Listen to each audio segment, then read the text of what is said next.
विदर्भात दर 5 तासाला एक शेतकरी आत्महत्या करत असल्याचा आरोप विदर्भ जन आंदोलन समितीनं केला आहे। ही सेवाभावी संघटना विदर्भातल्या शेतकऱ्यांच्या आत्महत्यांच्या कारणांचा अभ्यास करतेय। सप्टेंबर 2005 ते सप्टेंबर 2006 या वर्षभरात तब्बल 828 शेतकऱ्यांनी विदर्भात आत्महत्या केल्या असून गेल्या 15 दिवसात 72 शेतकऱ्यांनी आत्महत्या केल्याचं समितीनं नागपूर इथे प्रसिद्ध केलेल्या पत्रकात म्हटलं आहे। एक दुसरी प्रकार घडला, मुली नाही मिळाली त्या दामुसीला, नको म्हणे त्या प्रपंचाला। शेतकऱ्यांना आत्महत्या कराव्या लागतात। पिण्याच्या पाण्याकरता मैलोन मैल वणवण करावी लागते। प्राथमिक शिक्षणाची स्थिती बिघडलेली असते। कष्ट करूनही 2 वेळचं अन्न मिळत नाही, असं हे जग। या जगातील लोकांना स्वतःच्या जमिनीवरून हुसकावून लावलं जातं। बेघर झालेले हे लोक मग शहराची वाट धरतात, पण इथेही त्यांचा जगायचा हक्क नाकारला जातो। जगण्याचा संपूर्ण हक्क असलेलं असं दुसरंही एक जग आहे। या जगातल्या लोकांची संख्या मूठभरच आहे। विनाशाशिवाय विकास नाही हा मंत्र या मूठभर जगाचा आहे। संपत्तीच्या बळावर बहुसंख्यांना मुळापासून उखडून टाकण्याचे यांचे डाव सतत सुरू असतात। यातूनच जन्माला येतोय एक नवा डाव, स्पेशल इकॉनॉमिक झोन SEZ।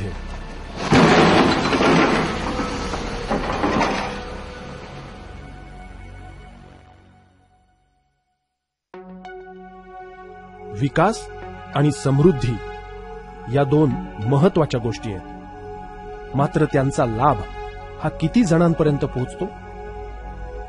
मी पिंपरी चिंचवड शहरामध्ये राहत असल्यामुळे मला माहिती आहे की प्राधिकरणासाठी जमिनी अक्वायर केल्या गेल्या, इंडस्ट्रीसाठी जमिनी अक्वायर केल्या गेल्या, आणि त्यावेळेला ज्या शेतकऱ्यांना जे पैसे मिळाले ते पैसे अशा पद्धतीने खर्च केले गेले, त्या कामगारांची मुलं आज बेकार होऊन रस्त्यावर फिरतात, आणि त्याच शेतकऱ्यांच्या महिला भगिनी आज त्या कारखान्यांमध्ये किंवा त्या कारखान्यामध्ये काम करणारी जी मोठी मंडळी आहेत, भांडवलदार मंडळी आहेत किंवा साहेब मंडळी आहेत, त्या साहेबांच्या बंगल्यावर भांडी घासण्याचं काम करतात। इतकी दुर्दैवी परिस्थिती या जमीन संपादनामुळे या सरकारने इथल्या सामान्य माणसांच्यावर आणून ठेवली आहे।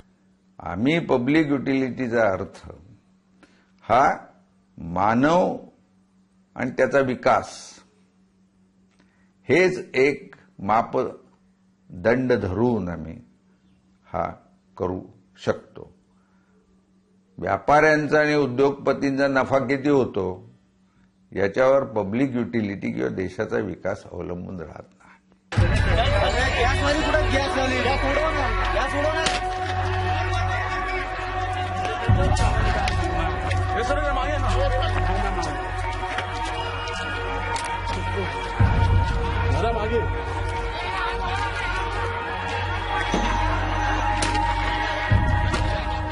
विकास साधायचा असेल तर बळजबरी करावीच लागते असं सध्या मानलं जात आहे। पुणे जिल्ह्यातील माण गावात असंच घडलं।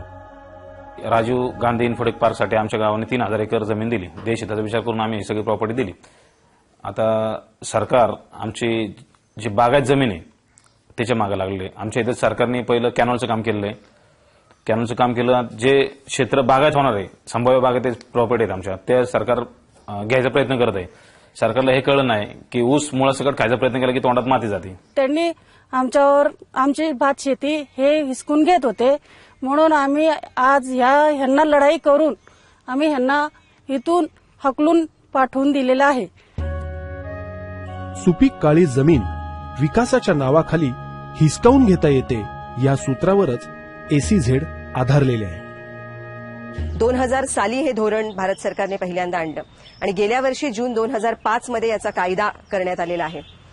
या कायद्याची मूळ संकल्पना आपण उचलली आहे शेजारच्या चीनकडून, आणि चीनमध्ये तिथली निर्यात क्षमता वाढवल्यामुळे रोजगार वाढला असा दावा केला जातोय। आणि ते उदाहरण पाहिल्याबरोबर आपल्या देशातल्या धनपिपासू मंडळींना जणू काही हाव सुटली आहे आणि त्यांनी या सरकारला मुठीत आवळून हा कायदा या देशात घडवून आणायचा एक डाव रचला. ज्या पद्धतीने आणि झपाट्याने हा कायदा आणण्यात आलेला आहे तो बघताना त्यांचा कावेबाजपणा लक्षात येतो. एसीझेडचा कायदा हा फायद्याचा आहे असा डंका सध्या सर्वत्र पिटला जात आहे.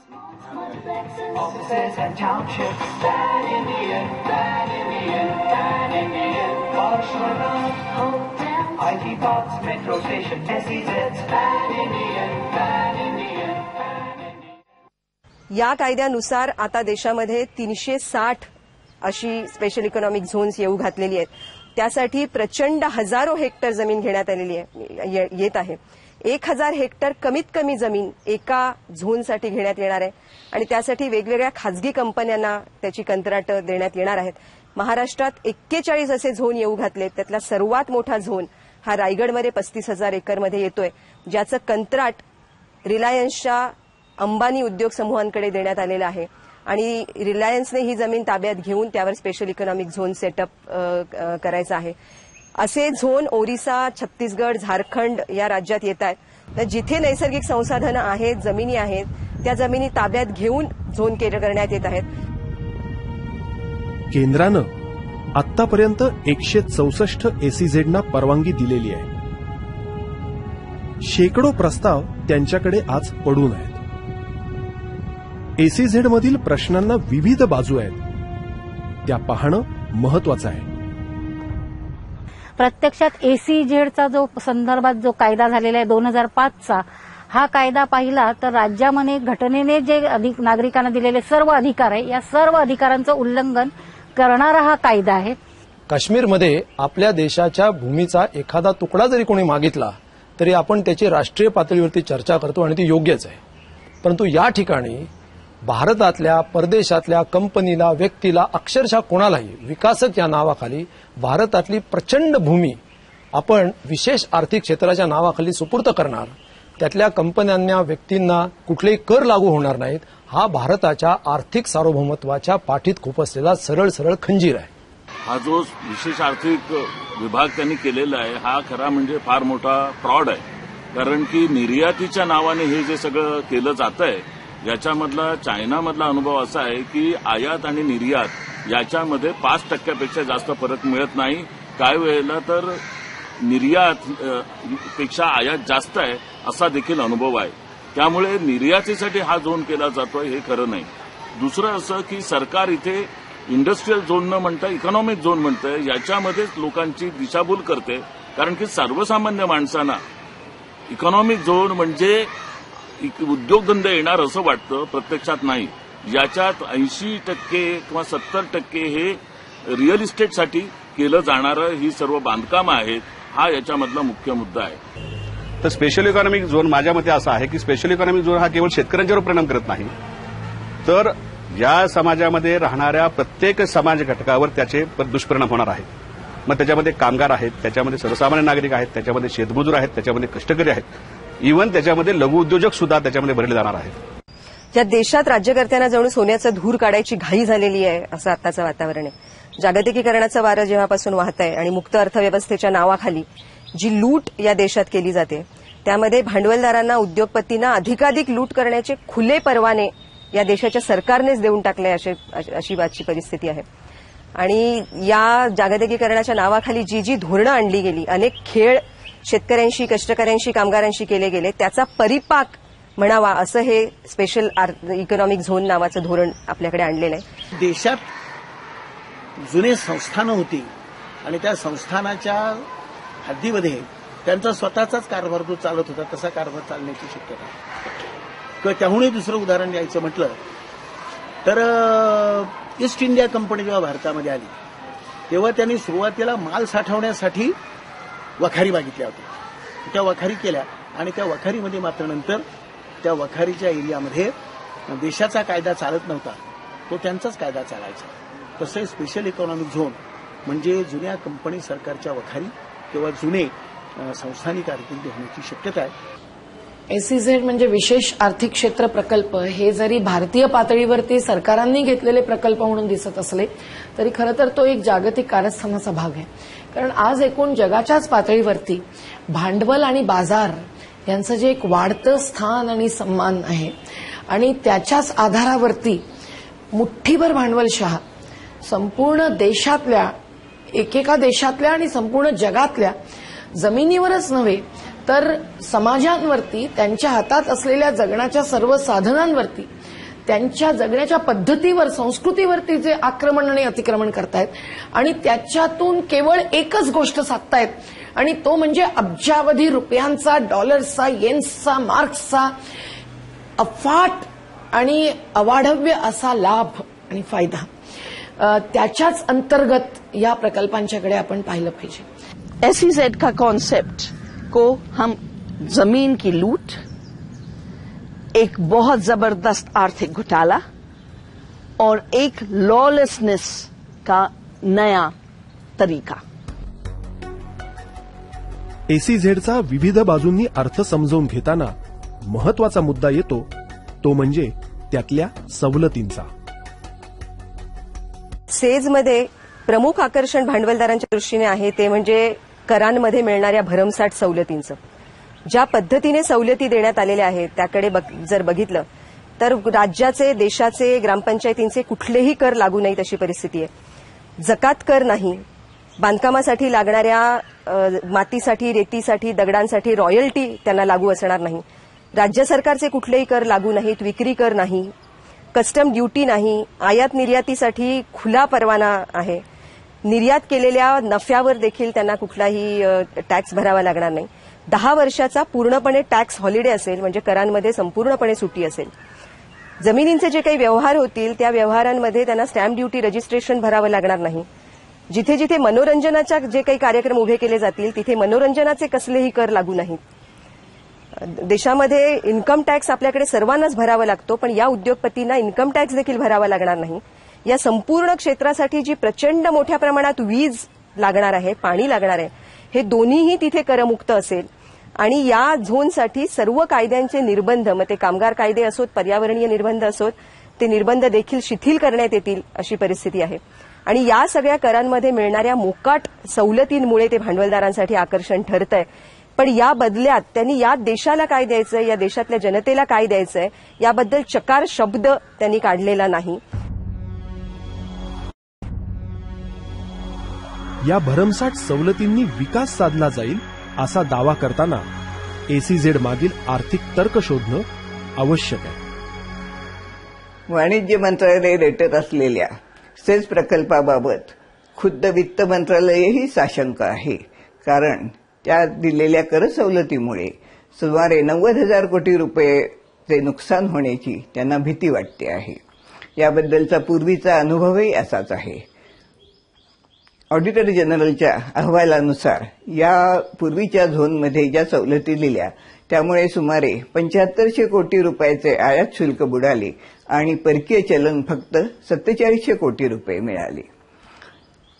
ऑडिटर जनरलनी असा शेरा मारला आहे की सरकारने याबाबत लाभ नुकसानीचं गणित केलेलं दिसत नाहीये. सरकार असा दावा करत आहे की या नवीन आर्थिक धोरणामुळे मोठ्या प्रमाणात गुंतवणूक आणि रोजगार निर्मिती होईल, परंतु हा दावा खरा नाही. प्रत्यक्षात आर्थिक विकासाच्या क्रमात जी काय गुंतवणूक होती आहे ती गुंतवणूक अन्यत्र न होता फक्त सेजमध्ये केंद्रीभूत होईल आणि त्यामुळे प्रादेशिक विषमता वाढेल आणि इतर विभाग मोठ्या प्रमाणात ओसाड पडतील अशी भीती रिझर्व्ह बँकेचा अहवालही मांडतो आहे. तेव्हा सेज प्रकल्प आर्थिकदृष्ट्या कोणत्याही तऱ्हेने समर्थनीय नाही. हे सार्वजनिक हिताचं आहे. हे शासनाचा जो दावा आहे तो तपासून पाहण्याची गरज आहे. याचं कारण असं की या झोनमध्ये जे प्रचंड कन्सेशन दिलं जाणार आहे त्यामुळे अर्थव्यवस्थेचा फार मोठा उत्पन्न हे बुडणार आहे आणि त्याची भरती ही आपल्या सर्वच लोकांना, देशाला, जनतेला करावी लागणार आहे. दुसऱ्या बाजूला जे रेसी झोनच्या बाहेर असलेले उद्योग आहेत त्या उद्योगांचं काय होणार? म्हणजे अगोदरच विकेंद्रीकरण कमी आहे अशा वेळेला ते उद्योग बंद पडण्याची आणि ते जे निर्यात करतात त्या निर्यातीवर संकट येण्याची शक्यता आहे. किंबहुना काही त्यातले उद्योग शक्य असेल तर ECZ झोनमध्येच यायचा प्रयत्न करणार आणि एका अर्थाने आर्थिक केंद्रीकरण होणार. लेव्हल प्लेइंग ग्राउंड असं जे म्हटलं जातं ते या धोरणामध्ये दिसत नाही. आता सरकार असं म्हणतं की भारताची जर निर्यात वाढवायची असेल, जागतिकीकरणामध्ये भारताचा सहभाग वाढवायचा असेल तर आपल्याला अशा प्रकारच्या विशेष आर्थिक क्षेत्राची आणि विशेष सवलतींची गरज आहे. परंतु याला खरं नाही, याच्यात काही सत्य नाही. कारण जर खरोखर निर्यात करणाऱ्या कंपन्यांना सवलत द्यायची असेल तर गेली 25 वर्ष ज्या प्रकारची एक्सपोर्ट प्रोसेसिंग झोन्स किंवा निर्यात प्रवण क्षेत्र ही निर्माण केलेली होती तशाच प्रकारची याच्यापुढेही करता आली असती. आणि या निर्यात करणाऱ्या कंपन्यांना विशेष सवलती देण्याचं जर धोरण सरकारने जाहीर केलं तर त्याला कोणाचा आक्षेप असण्याचं कारण नाही. त्याचा आणि विशेष आर्थिक क्षेत्राचा काहीही संबंध नाही. शिवाय या निर्यात प्रवण क्षेत्र जी तथाकथित होती त्यांचा अनुभव निर्यातींच्या बाबतीत काय आहे हा सुद्धा एकदा तपासण्याची फार मोठी आवश्यकता आहे. आणि म्हणून निर्यातीसाठी विशेष आर्थिक क्षेत्र अशा प्रकारची एक विशेष योजना करण्याची कोणतीही गरज नाही. सध्या अस्तित्वात असलेल्या योजनांच्या अंतर्गतच निर्यातकांना उत्तेजन देण्यासाठी पुरेशी तरतूद आहे. आता दुसरा मुद्दा याच्यातला आहे तो म्हणजे बँकिंगबद्दलचा, आणि हा सर्वसाधारणतः पुढे येत नाही. तो असा आहे की या विशेष आर्थिक क्षेत्रामध्ये आंतरराष्ट्रीय वित्त केंद्र आणि आंतरराष्ट्रीय किंवा ऑफशोर बँकिंग ज्याला म्हणतात अशी केंद्र काढता येतील. या बँका किंवा ही वित्तीय केंद्र जरी भारतीय भूमीवरती असतील तरी भारतातला बँकिंग रेग्युलेशन ऍक्ट त्याला लागू होणार नाही. रिझर्व्ह बँक ऑफ इंडियाच्या नियंत्रणाच्या पलीकडे या बँका किंवा वित्त केंद्र असतील. याचा अर्थ काय होतो? याचा अर्थ असा होतो, आणि बाकीच्या तरतुदी जर लक्षात घेतल्या तर याचा अर्थ असा होतो की यामध्ये येणारा पैसा हा काळा पैसा असू शकेल, त्याची चौकशी सरकार करू शकणार नाही, रिझर्व्ह बँक ऑफ इंडिया करू शकणार नाही आणि त्याच्यावरती कुठलं नियंत्रण घालू शकणार नाही. आपले वित्तीय मंत्री अर्थमंत्री स्वतः म्हणत असताना की 90,000 कोटी रुपयांचा टॅक्स देशाच्या तिजोरीमध्ये येण्यापासून चुकणार, याचा परिणाम काय आणि त्याच्या बदल्यात 1,00,000 कोटी रुपयांची गुंतवणूक जरी खासगी कंपन्यांनी केली तरी त्याचा फायदा शेवटी कोणाला जाणार याचा हिशोब सुद्धा जनप्रतिनिधींना लावू दिला जात नाहीये, लोकांना लावण्याची संधी दिली जात नाहीये. आणि त्यामुळे एकूण आयातीच्या, निर्यातीच्या किंवा आणखी रोजगार निर्मितीच्या नावाने जरी हे पुढे रेटलं जात असलं तरी हे लोकशाही विरोधी आहे आणि हे देशाच्या दृष्टीने विकास नव्हे तर विनाश, विस्थापन आणि विषमताच मोठ्या प्रमाणावर वाढवणारं असं एक आर्थिक कारस्थान जे राजकीय दृष्ट्या सुद्धा खतरनाक साबित होईल असं आम्हाला वाटतं, ते पुढे रेटलं जात आहे. गुंतवणूक वाढणं ही गोष्ट चांगली की वाईट असा एकदा विचार करायला पाहिजे.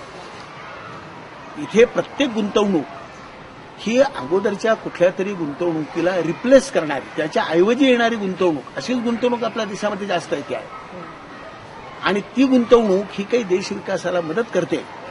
ज्या अर्थानं मी असं म्हणतो की लोकांची क्रयशक्ती कमी करणारी अशा स्वरूपाची जर ही गुंतवणूक असेल तर ती काय देशहिताची गुंतवणूक असं मला वाटतं. रोजगार कमी करणं म्हणजे क्रयशक्ती कमी करणं. स्पेशल इकोनॉमिक जोन का ये मानना है कि बाकी समाज इकोनॉमिकली प्रोडक्टिव नहीं है, उसमें आर्थिक ताकत नहीं है, और ये सोच अंडर डेवलपमेंट का रूट है, ये डेवलपमेंट का रास्ता नहीं है. एक ही और देश में स्पेशल इकोनॉमिक जोन बने थे और वो था चीन. चीन के आसपास करीब 84,000 लैंड बेस्ड कॉन्फ्लिक्ट्स हुए हैं पिछले एक साल में, इसलिए क्योंकि इकोनॉमिक जोन्स के लिए छीनी जा रही है गरीब किसानों की जमीनें. और चीन पे तो ताकत के द्वारा ही गवर्न होता है, और स्पेशल इकोनॉमिक जोन्स में सुपर एक्सप्लॉयटेशन है, वर्कर्स का राइट्स नहीं है. 40-40 घंटे काम करके औरतें सस्ता कपड़ा बनाती हैं जो आज डंप करके हमारे बनारस के सारे वीवर्स की रोजगार खत्म कर दिया है. अब भारत में उस तरह का इकोनॉमिक आतंक ही फैलेगा स्पेशल इकोनॉमिक जोन्स में.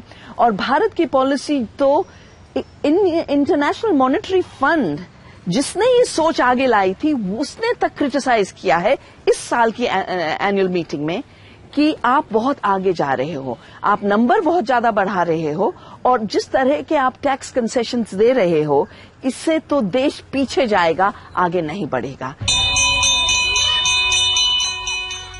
भारत अंबानी, टाटा, बिर्ला, मित्तल, हिरानंदानीचा देश आहे.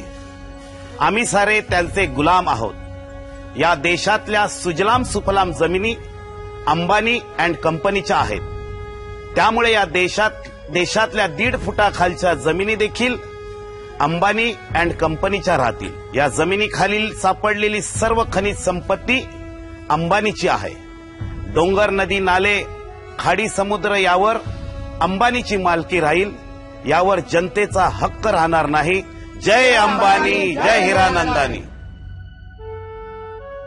एसीझेड मध्ये अवाढव्य आर्थिक गणितं बांधली जात आहेत ती जमिनींच्या बळावर. जमीन संपादन हा तर त्यातला कळीचा मुद्दा बनलाय.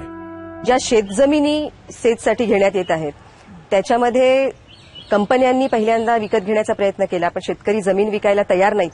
हे लक्षात आल्यावर सरकारकडे त्यांनी मागणी केली आणि सरकार आता सक्तीने जमीन संपादन सुरू करत आहे. शेतकऱ्यांच्या असंतोषाला चिरडून या प्रकारचं सक्तीचं संपादन आता चालू आहे.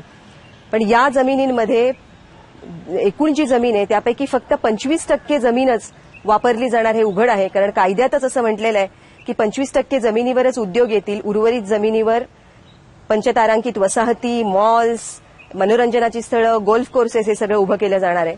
त्यामुळे शेतजमिनी शेतकऱ्यांकडून काढून घेऊन रिअल इस्टेटमध्ये रूपांतरित करण्याचा हा सरळ सरळ डाव आहे. शेतजमिनी कलेक्टरला द्यायच्या आहेत, त्याही बद्दलच्या परवानग्या कुठेही लागणार नाहीयेत. त्या उद्योग मंत्रालयाकडनं सर्व परवानगी आहे. या सगळ्यात लोकशाहीमध्ये लोकांचं राज्य असतं आणि एमिनंट डोमेन हा गव्हर्नमेंट असेल तर पब्लिक युटिलिटी कशाला म्हणायचं तेही शासन ठरवणार आणि जमिनी घ्यायचंही शासन ठरवणार.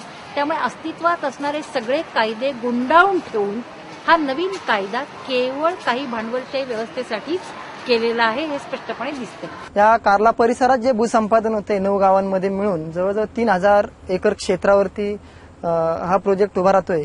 महिंद्रा आणि महिंद्रा कंपनी ह्या प्रोजेक्ट डेव्हलपर्स म्हणून काम पाहते आणि ह्या डेव्हलपमेंटमुळे आपल्या परिसरातील स्थानिक शेतकरी पूर्णपणे उद्ध्वस्त होत आहे.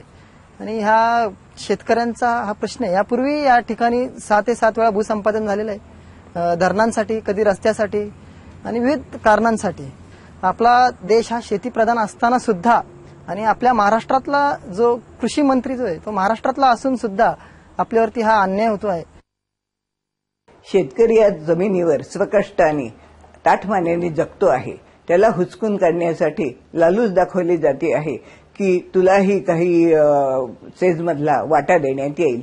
म्हणजे जो आज शेतीचा मालक आहे आणि जो स्वकष्टाने जगतोय त्याला गुलाम बनवून त्याला बांडगुळी वर्गात ढकलण्याचा प्रयत्न चाललेला आहे. इसी झाल्यानंतर ही लोक आहे ना सगळे आबालवृद्ध आम्ही पिढ्यानपिढ्या ही जमीन करीत गेलो. ही जमीन त्यांच्या जर घशात उडली तर ही लोक उपाशी मारणार. त्यांनी आम्हाला रेटचं किती आमिष दाखवून काही केलं तरी उपयोग होणार नाही. लोगों की, किसानों की जमीन छीन के लैंड एक्विजिशन एक्ट के द्वारा 1000 दर वैल्यू कम करके मिल जाएगी तो कौन क्यों में नहीं जाएगा? कौन कॉर्पोरेशन घूस देने को तैयार नहीं होगी किस सरकार को? इसलिए कांग्रेस की सरकार पंजाब में, वामपंथियों की बंगाल में, समाजवादी पार्टी की यूपी में, कोई फर्क नहीं है किस पार्टी की है, सब एक साथ इस जमीन की लूट में लगे हैं. इसलिए मैंने तो इसको the biggest land grab in Indian history कहा है. शेत जमिनीबरोबरच रायगड जिल्ह्यातल्या शेतघरांचा, मिठागरांचा आणि जमिनीचं संरक्षण करणाऱ्या बाहेरकाट्यांचा प्रश्न बिकट आहे. हेच राजकारण पाण्याबाबतही घडताना आज दिसतंय. ह्या भागामध्ये गेल्या 8-10 वर्षापूर्वी हेटवण्याचं काळ प्रकल्पाचं पाणी इथे आणायचं ठरवलेलं आहे. ह्या काळ प्रकल्पाच्या बाबतीत 4-1च्या नोटिसा अगोदरही दिलेल्या आहेत आणि पुन्हा ह्या वेळेला एसीझेडच्या नावाने दुबार नोटिसा देतात. त्यामुळे कायद्याप्रमाणे 2-2 वेळच्या नोटिसा का म्हणून? आता एकंदर ह्या हेटवण्याचं पाणी जर इथे आलं असतं तर जवळजवळ 5722 हेक्टर जमीन आज ओलिताखाली येण्याचा संभव आहे आणि ती देखील जमीन आज ओलिताखाली न देता हा देखील छुपा मार्गाने पाणी हा एसीझेड लुटण्याचा प्रयत्न आहे आणि त्याला देखील आमचा स्पष्ट विरोध आहे. म्हणजे ह्या सगळ्या एसीझेड येण्यामागे कुठेतरी नाममात्र सरकारी दराने आम्हाला किमती द्यायच्या आणि ह्यांनी मात्र 12,500 रुपये स्क्वेअर फुटाने विकायच्या. आपल्या परिसरात यापूर्वी धरणांसाठी भूसंपादन करून सुद्धा इथे या परिसरामध्ये जवळजवळ 13 धरणं आहेत. या 13 धरणांचं पाणी शेतकऱ्यांना देतो आजपर्यंत मिळालेलं नाहीये.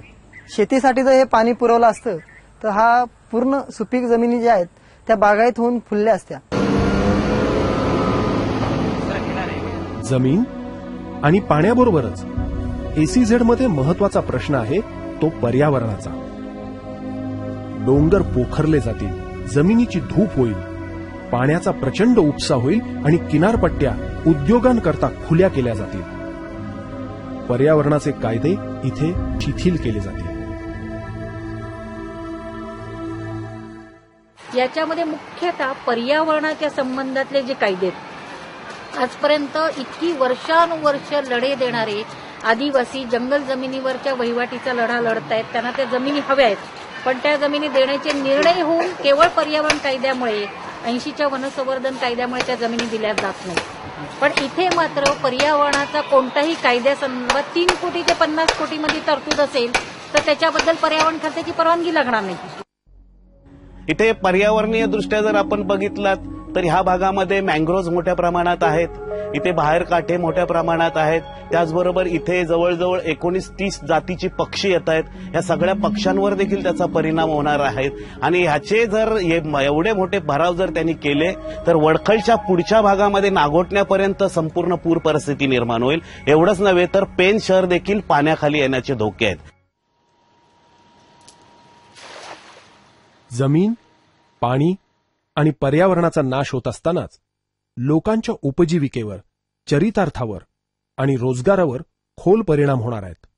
आमचा भात शेतीचा धंदा आहे आणि माझ्या शेतात तलाव आहे मच्छीचा, त्याच्यावरती माझा उदरनिर्वाह चालतो. आणि आम्ही जे शेतामध्ये कामधंदा करतो, भात पिकवतो, त्याच्यावरती माझा संसार चालतो. माझं आणि माझ्या कुटुंबाचं संपूर्ण चरितार्थ ह्या राईस मिलवरती चालतोय.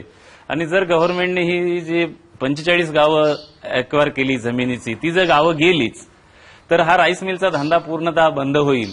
मग माझ्या चरितार्थाचा, माझ्या गिरणीमध्ये काम करणाऱ्या गिरणी कामगारांच्या चरितार्थाचा फार मोठा प्रश्न इथं निर्माण होणार आहे. इतकंच नव्हे तर सर्वसामान्य जे लोक आहेत इथले की जे हमाली करतायत, बैलगाडीचा व्यवसाय करतात, बैलगाडीचा व्यवसाय करणारे लोक सुद्धा इथं भात आणतात, त्याची त्यांना शेतकऱ्यांकडून पैसे मिळतात. मिलिंग केलेला भात शेतकऱ्याच्या घरी नेऊन ठेवतात, म्हणजे त्यांना रोजगार मिळतो. इथं साधारणतः या 10 ते 12 गावामध्ये 20 ते 25 बैलगाडीवाले जे आहेत की ज्यांचा संपूर्ण चरितार्थ या राईस मिलवरती चालतोय. शेतीचं आणि या राईस मिलवरती चालतोय. शेतीचं आणि आमचं हे माय लेकरांचं नातं आहे. तर आज हेच आम्हाला टिकवायचं आहे. आज आमची पोरं त्याच्यावरच पोट भरणार आहेत. आम्हाला कुठं नोकऱ्या मिळणार नाही.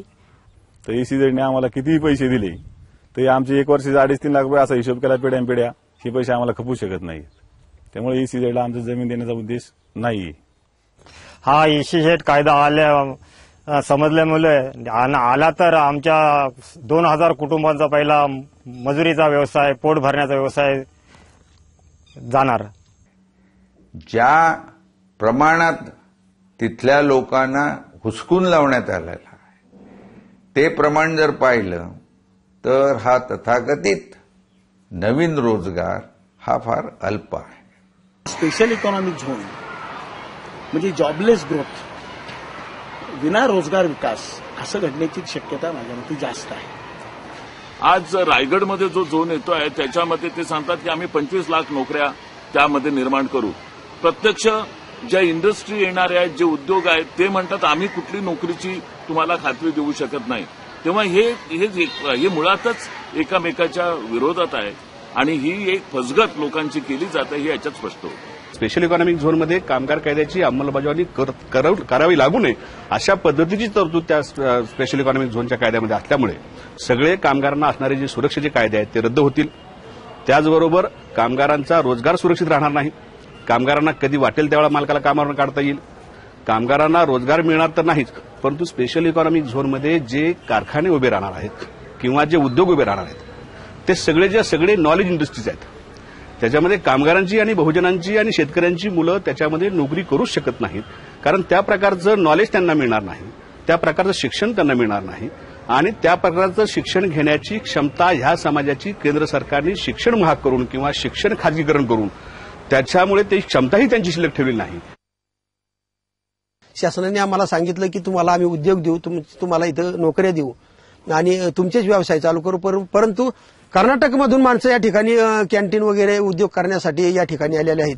मी काल परवाला एक चौकशी केली MIDC मध्ये, तर अमेरिकेचा एक माणूस या ठिकाणी वॉचमनचा कॉन्ट्रॅक्ट घेतोय. म्हणजे आमच्या माणसांनी काय करायचं?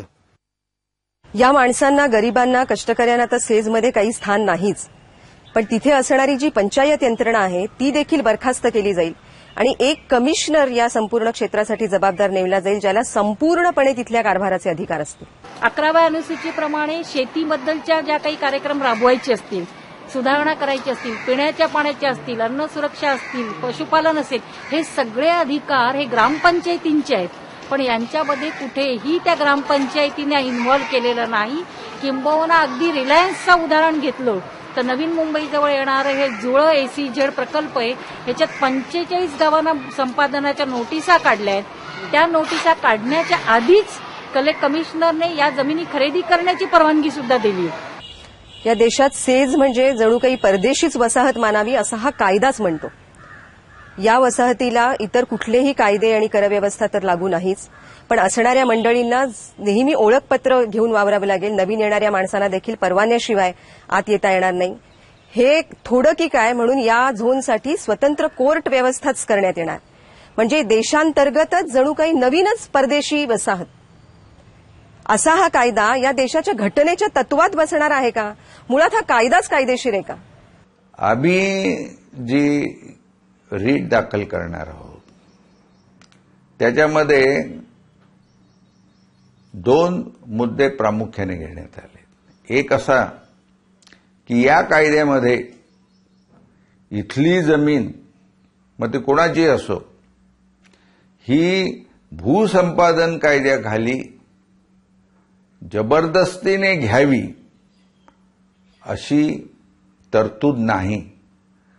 तरीही आज भूसंपादन कायद्याचा उपयोग करून शेतकऱ्यांना या जमिनीवरून उद्ध्वस्त करण्यात येतात. हा पहिला मुद्दा. दुसरा मुद्दा आमचा असा आहे की इथे तुम्ही जी नवीन संस्थानं आणि या नवीन परकीय वसाहती निर्माण करता, या देशाच्या सार्वभौमत्वाला आणि एकतेला बाध आणणारे आहेत. हॅलो, हा शेठ, हा जमिनीचं काम होणार. असा हा सर्व पातळ्यांवरचा जाचक कायदा आणण्याकरता दबाव तंत्र आणि दलालीचा उपयोग केला जात आहे. शासकीय कामामध्ये सरकारी अधिकाऱ्यांना हाताशीत पकडून त्यांनी दबाव तंत्र वापरलेलं आहे आणि सामाजिक क्षेत्रामध्ये त्यांनी ज्यांची शैक्षणिक पात्रता नाही, ज्यांची सामाजिक गुणवत्ता नाही, अशा लोकांना हाताशी धरून, ज्यांचा क्रिमिनल रेकॉर्ड आहे अशा लोकांना हाताशी धरून, मटकेवाले फटकेवाले सगळ्यांना हाताशी धरून त्यांनी ह्या समाजावर दबाव तंत्र आजमावून लोकांना दाबण्याचा प्रयत्न केला. लोकांना पैशाचा आमिष दाखवला जातोय. म्हातारे लोकांना, वयस्कर 60 वर्षाच्या लोकांना काही पेन्शन लागू केलेलं आहे. गावातल्या पोलीस पाटील लोकांना त्यांनी 2,000 रुपये पगारावर कामाला ठेवलेले आहेत. गावातल्या एखाद्या ठराविक क्रिमिनल माणसाला त्यांनी 10,000 रुपये पगार देऊन कामाला ठेवले आणि त्यांच्याकडून सगळे रिपोर्ट काढून घेतात आणि केवळ या समाजाला दाबण्याचा प्रयत्न करतोय. म्हणून आम्ही बोलतो या आर्थिक विकास क्षेत्र घेऊन आलेली कंपनी पूर्ण झोंड आहे. हा, ते रिलायन्सचे वेगवेगळ्या पद्धतीनं ते डावपेच चालू आहेत. एक तर ते मिस प्रोपोगंडा, ते चुकीच्या पद्धतीनं लोकांना फसवणूक करण्याचा प्रयत्न करतायत की इकडे सांगतायत की एकही माणूस इथे विस्थापित होणार नाही, दुसरीकडे असं सांगतायत की आम्ही 25 लाख लोकांना रोजगार देऊ आणि ह्या संबंधित जी घटक आहेत, काही मग दलाल त्यांनी नेमलेले आहेत, काही राजकीय पुढाऱ्यांना त्यांनी हाताशी धरण्याचा प्रयत्न केलेला आहे आणि मीडियाच्या माध्यमातून आपली भूमिका ते वेगवेगळ्या पद्धतीनं आपल्यावर बिंबवू पाहत आहेत किंवा ते चुकीच्या पद्धतीने आपल्याला माहिती देऊ पाहत आहेत. विविध माध्यमातून टाकलेल्या दबाव तंत्राला बळी न पडण्याची लढाई खरं तर सुरू झाली आहे. असं धैर्य दाखवलं महाराष्ट्रातल्या पुणे जिल्ह्यातील माणच्या शेतकऱ्यांनी. देशभर गाजत असलेला जमीन बचावाचा माण पॅटर्न. तर मानसरडा हा कुठल्याही नेतृत्वाने न लढता प्रत्येक शेतकरी स्वतः नेता म्हणून किंवा प्रत्येक लहान मुलगा, प्रत्येक महिला स्वतः मी एक नेता आहे हे समजून प्रत्येकाने या लढाईमध्ये भाग घेतला आणि तो त्या प्रत्येकाच्या सहभागाचा परिणाम म्हणून माणसा लढा यशस्वी झाला. माणच्या लढ्यानं पेटवलेली ही ठिणगी एसीझेडच्या क्षेत्रात जणू वणवा होऊ पाहते. गावागावातून त्या वणव्याची धग आता जाणवू लागली.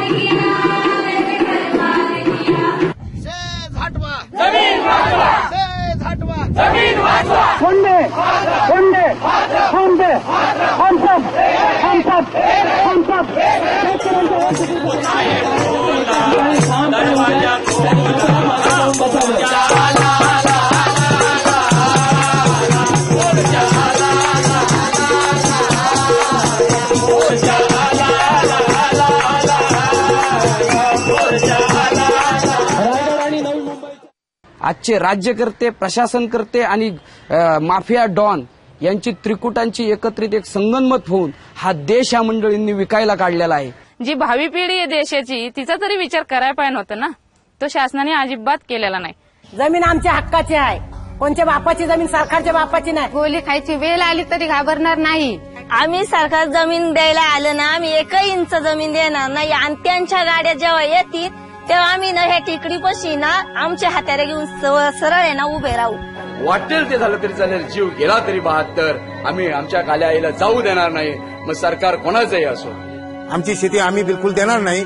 आम्ही आंदोलन करू, वेळ आला तर आम्ही रस्त्यावरती झोपून जीव पण द्यायला तयार आहे. आम्ही हा इशिजेड होऊन देणार नाही, 1 इंच आमच्या भागातील जमीन जाऊन देणार नाही, हा आमचा निर्धार असेल.